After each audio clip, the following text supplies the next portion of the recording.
ఫలితాలు ఇస్తుంది. నేటి వైశిష్ట్యం అమ్మ, అలాగే ఈనాటి వైశిష్ట్యాన్ని ప్రేక్షకులకు తెలియచేయండి. నేటి వైశిష్యంలో భాగంగా ఈ రోజున మనం షష్టగ్రహ కూటమి గురించి చెప్తూ వస్తున్నాం. ప్రతి రాశికి ఎలాంటి ఇంపాక్ట్లు ఉంటాయన్నది దాదాపుగా కొంతకాలం బట్టి ఈ రోజున మనం చెప్దాం అనుకుంటున్న మిగిలిన రాశులు కూడా ఏంటంటే, ఈ రోజున కుంభరాశి వాళ్ళకి ఈ యొక్క షష్టగ్రహ కూటమి యొక్క ప్రభావం ఎలా ఉంటుంది అన్న విధానాన్ని మనం కొంతవరకు తెలుసుకుందాం. సాధారణంగా ఈ షష్టగ్రహ కూటమి యొక్క ప్రభావాన్ని కనుక మనం తీసుకున్నట్లయితే, ముఖ్యంగా ఈ యొక్క కుంభరాశి వాళ్ళకి 6 గ్రహాలు, అంటే షష్టగ్రహం ఉంటేనే 6 గ్రహాలు కదా. అందులో మనకి ఈ యొక్క రాహువు దగ్గర నుంచి శని గ్రహం దాకా, అంటే రాహువు, తర్వాత శుక్రుడు, తర్వాత వచ్చేసి మనకి ఈ యొక్క బుధుడు, రవి, చంద్రుడు, ఇంకా శని భగవానుడు, ఇవన్నీ కలిపి వీళ్ళకి ఒక చోట అంటే ద్వితీయ స్థానంలో యుతి పొందడం జరుగుతుంది. కాబట్టి ఎప్పుడైతే ద్వితీయ స్థానంలో యుతి పొందుతున్నాయో వాటి యొక్క ప్రభావం వల్ల వీళ్ళకి ఎలాంటి ఇంపాక్ట్లు అనేవి ఉంటాయి, దాన్ని ఎలా అధిగమించడానికి ప్రయత్నం చేయాలనే విషయాన్ని చూసినట్లయితే, దీనివల్ల వీళ్ళకి కొంత ఖర్చుల విషయంలోనూ, ఆరోగ్య విషయంలో కానీ ఖర్చులు కానీ, ఆకస్మికమైన ఖర్చులు, మాటల వల్ల కుటుంబంలో వ్యక్తులతో ఇబ్బందులు రాకుండా వీలైనంత జాగ్రత్తలు తీసుకుంటూ ముందుకు వెళ్ళాలి. అంటే ఆర్థిక సంబంధమైన విషయాల్లో కానీ, లేకపోతే ఏదైనా కొనుగోలు నిమిత్తం చేద్దాం అనుకుంటున్న విషయాల్లో కానీ కొంత ఇబ్బందులు రాకుండా వీలైనంత జాగ్రత్తలు తీసుకుంటూ ఒకటి ముందుకు వెళ్ళాలి.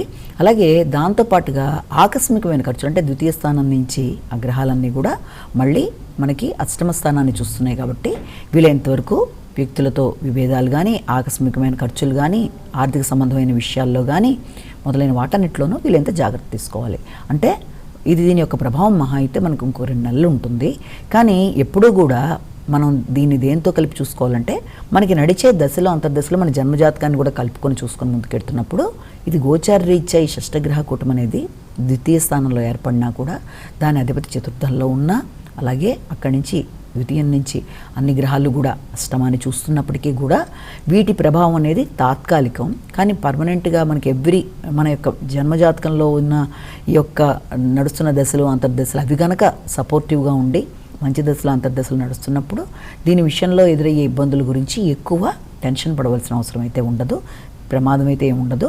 కానీ ముఖ్యంగా చేయవలసిన కార్యక్రమాలు మాత్రం ఏంటి అంటే, వీలైనంత వరకు ఆర్థిక సంబంధమైన విషయాల్లోనూ, ఆరోగ్య సంబంధమైన విషయాల్లోనూ, ఆకస్మికమైన ఖర్చుల విషయంలోనూ, మాట్లాడేటప్పుడు అపార్థాలు అనే విషయాల్లోనూ జాగ్రత్తలు తీసుకుంటూ ముందుకు వెళ్ళినట్లయితే ఇబ్బందుల్ని అధిగమించడం అనేది చాలా మీకు తేలిగ్గానే ఉంటుందని మీరు అర్థం చేసుకోవాలి.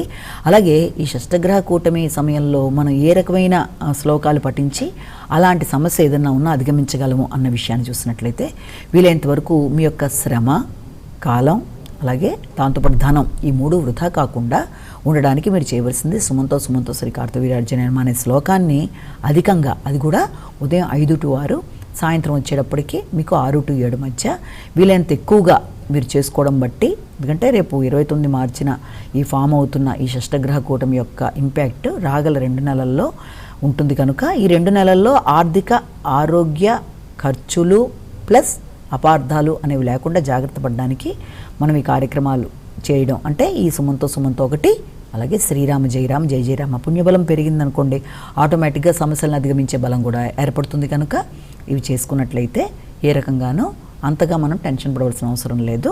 కాబట్టి ఇది చేసుకుంటూ దాంతోపాటుగా మీ ఇష్టదేవత ప్రార్థన చేసుకుంటూ వీలైనంత వరకు అపార్థాలకు గురి కాకుండా ఆచితూచి వ్యవహరిస్తూ ఆర్థిక విషయాల్లో తగు జాగ్రత్తలు తీసుకుంటూ ముందుకు వెడుతూ ఆహార స్వీకరణ మొదలైన విషయాల్లో కూడా మీరు జాగ్రత్తలు పాటిస్తూ అన్ని విధాలుగా ముందుకు పెడుతూ అనవసరమైన ఖర్చులు కాకుండా ప్రణాళికాపరంగా చూసుకుంటూ ముందుకు వెళ్ళడానికి చేసే ప్రయత్నాల వల్ల చాలా వరకు అది మీకు సమస్యలు రాకుండా అన్ని విధాలా అనుకూలంగా ఉంటుంది. షష్టగ్రహ కూటమి యొక్క ప్రభావం ఇంకొక రాశి మీనరాశి గురించి కూడా మనం ఇక్కడ తెలుసుకుందాం.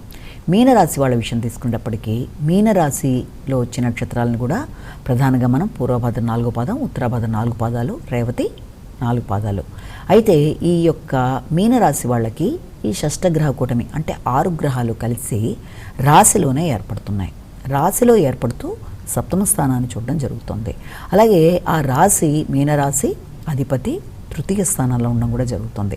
కాబట్టి ఈ మీనరాశి వాళ్ళు ముఖ్యంగా ఏ విషయాల్లో జాగ్రత్తలు తీసుకుంటూ ముందుకు వెళ్తే వాళ్ళకి బాగుంటుంది అంటే, ముఖ్యంగా ఆరోగ్య విషయాలు, అలాగే కాన్ఫిడెన్స్ లెవెల్స్, అంటే ఆత్మవిశ్వాసం అనేది మనిషికి చాలా ముఖ్యం. ఆత్మవిశ్వాసం మీద, ఆరోగ్యం మీద, ఆరోగ్యానికి సంబంధించిన విషయాల్లోనూ, అలాగే దాంతోపాటుగా ముఖ్యంగా సంఘంలో వ్యక్తులతో అపార్థాలు రాకుండా, ఇది భాగస్వామి వ్యవహారాలు కావచ్చు, జీవిత భాగస్వామితో కావచ్చు, ఏదైనా సరే మైత్రి బంధాల్లో ఇబ్బందులు రాకుండా వీలైనంత జాగ్రత్తలు తీసుకుంటే మీకు సమస్యల్ని అధిగమించవచ్చు. ఎందుకంటే దీని యొక్క ప్రభావం మనకి రాగల 2 నెలల్లో ఉంటుంది కనుక వీలైనంత వరకు ఈ 6 గ్రహాల్లో, అంటే 6 గ్రహాలు కూడా మనకి అన్నీ అనుకూలంగానే ఉండాలని లేదు కదా, కొన్ని ప్లస్ అయినా కొన్ని ఇబ్బంది పెట్టేవైనా ప్లస్ అయ్యే గ్రహాలు ప్లస్లు కూడా ఇస్తాయి. అంటే మీకు దాని విషయంలో కాన్ఫిడెన్స్ లెవెల్స్ విషయంలో మీరు ఇబ్బంది పడుతున్నా మళ్ళీ మిమ్మల్ని మీరు మోటివేట్ చేసుకుంటూ ముందుకు వెళ్ళగలరు. కనుక వీలైనంత వరకు మీరు ఆరోగ్యానికి సంబంధించిన విషయాల్లో కానీ, అలాగే సంఘంలో వ్యక్తులతో మూవ్ అయ్యేటప్పుడు కానీ, ముఖ్యంగా జీవిత భాగస్వామితో కానీ, అలాగే మీకు ఏదైనా వ్యాపారానికి సంబంధించిన విషయాలు ఏదైనా సరే మొదలైన విషయాలన్నింటిలో కూడా తగిన విధంగా జాగ్రత్తలు తీసుకుంటూ పెడితే ప్రశాంతత అనేది ఫస్ట్ పాయింట్ ఏర్పడుతుంది. ఇక్కడ ప్రశాంతత లోపం అనేది, ఆత్మవిశ్వాసం తగ్గడం అనేది కమ్యూనికేషన్ విషయంలో ఒకటి ఇబ్బందులు లాంటివి ఉంటాయి. కనుక వీలైనంత వరకు అలాంటి పరిస్థితుల్ని అధిగమించగలిగిన శక్తి మీకు ఉంటుంది. కనుక ఆ రకంగా మీరు ఆలోచించాలి. కానీ ఇదేదో చేసేస్తుంది, దీనివల్ల ఏదో జరుగుతుంది అనుకునే కన్నా మీరు చేయగలిగిన కార్యక్రమం ఏంటంటే ఆరోగ్యానికి సంబంధించి క్రీం అచ్యుతానంత గోవింద అనే శ్లోకాన్ని పఠించడం అనేది, అలాగే దాంతోపాటుగా మీకు ఏ రకంగానూ సమస్య రాకుండా, ఏదన్నా మీరు ప్రతి విషయంలోనూ మోసపోకుండా, కొత్త వ్యక్తుల్ని నమ్మి ఇబ్బందులు పడకుండా, ఏదన్నా స్థలాలు మొదలైన లావాదేవీల్లో ఇబ్బందులు లేకుండా ముందుకు వెళ్ళడానికి అనుకూలించేట్టుగా, అంటే స్థలాల దగ్గర కానీ, లేకపోతే ఏదన్నా భూములకు సంబంధించిన విషయాల్లో కానీ, గృహాల కొనుగోలులో కానీ అవన్నీ కూడా ఆచితూచి వ్యవహరించాలి. వీలైనంతవరకు చింతామణి గృహంతస్థ శ్రీమన్నారాయణ నాయక అనే శ్లోకాన్ని పఠిస్తూ ముందుకు వెళ్ళినట్లయితే అది కూడా మీకు అనుకూలత అనేది ఏర్పడుతుంది.